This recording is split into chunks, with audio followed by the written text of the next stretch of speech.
একটু ইন্টারন্যাশনাল ক্রিকেটের দিকে চলে যেতে চাই, যেখানে ভারত জিতেছে এবং একই সাথে পাকিস্তানও জিতেছে। দুই দলের জন্য চ্যালেঞ্জটা দুই রকম ছিল। প্রথমে ভারতের ম্যাচের কথাই যদি বলি, ওয়েস্ট ইন্ডিজের বিপক্ষে ভারত আসলে অনেকখানি ফেভারিটের তকমা নিয়ে মাঠে নেমেছে এবং মাঠে তারা ডমিনেট করেছে। ফার্স্ট ইনিংসে আমরা দেখেছি জয়সওয়াল, গিল সেঞ্চুরি করেছেন।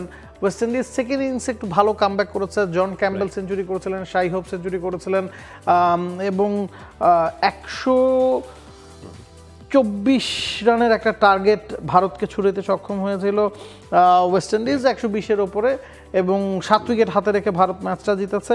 কনভিন্সিং উইন, যেটা এক্সপেক্টেড ছিল সেটাই হয়েছে। 2-0 ব্যবধানই তাদের জেতার কথা, সেটাই তারা জিতেছে।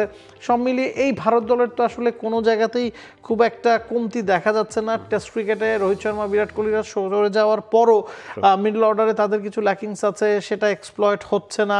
কেএল রাহুল, গিল, জয়সওয়ালরা তাদের কাজটা করছেন। বোলিংয়ে বুমরা, কুলদীপ, ভ্যারিয়েশন আছে দলটায়। বসুন্ধরা টিস্যু, অশুদ্ধতার বিরুদ্ধে এক বিন্দুও ছাড় নয়।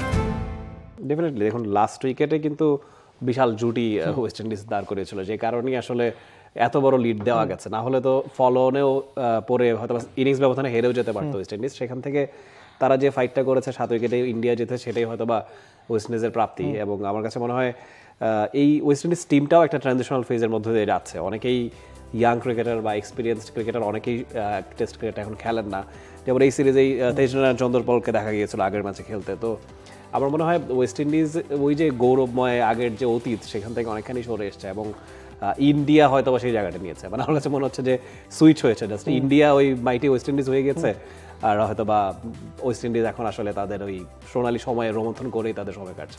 আমরা লাহোরের দিকে যদি তাকাই, সেখানে পাকিস্তানের জয়টাকে কিভাবে দেখছেন? সাউথ আফ্রিকা টেস্ট চ্যাম্পিয়নশিপে শিরোপাধারী দল, তাদের সাথে বড় ব্যবধানে পাকিস্তান জিতেছে, 93 রানের ব্যবধানে জিতেছে এবং ফার্স্ট ইনিংসটাই আসলে ম্যাচের টোটটা সেট করে দিয়েছিল। ডেফিনেটলি ফার্স্ট ইনিংসে যদিও পাকিস্তানের একটা ব্যাটিং ধস হয়েছিল, তারপরেও তারা সেটা সামাল দিয়েছে, বোলিংয়ে সেটা বসিয়ে দিয়েছে এবং সাউথ আফ্রিকারও একাধিক ব্যাটিং ধস দেখতে হয়েছে। তো ওভারঅল লাহোরে খেলা হলে পাকিস্তান সবসময় ফেভারিট থাকে। আমরা আগেও দেখেছি যে এই মাঠটায় অপোনেন্ট টিম খুব একটা সুযোগ পায় না, সেটাই ঘটেছে।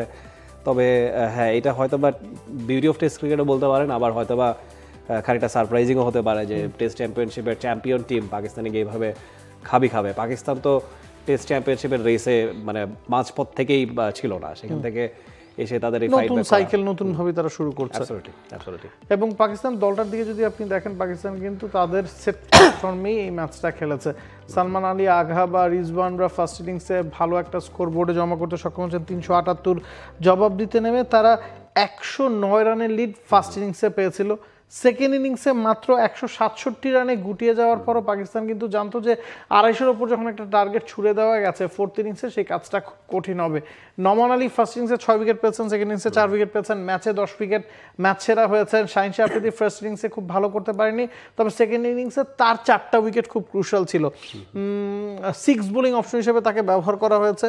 নতুন বলটা হাসান আলী শেয়ার করেছিলেন স্পিনারদের সাথে। যখন তিনি 6 বোলিং অপশন হিসেবে আসেন এবং তাকে মনে হচ্ছিল যে আউট অফ ফর্ম, বলটা যখন রিভার্স সুইং করা শুরু করে তখন আসলে সাউথ আফ্রিকানরা খেই হারিয়ে ফেলেছে।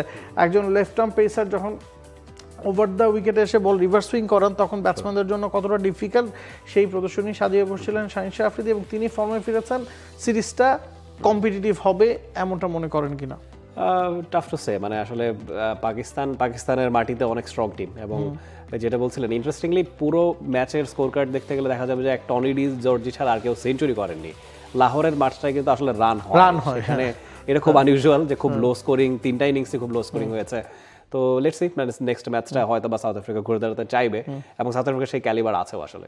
লেটস সি কি হয়, একটা এন্টারটেইনিং সিরিজের প্রত্যাশা আপনি করতেই পারেন। For more updates, subscribe to our YouTube channel and click on the bell icon. Follow us on Facebook and Instagram. Download T-Sports app to enjoy exciting games and highlights. Visit tsports.com.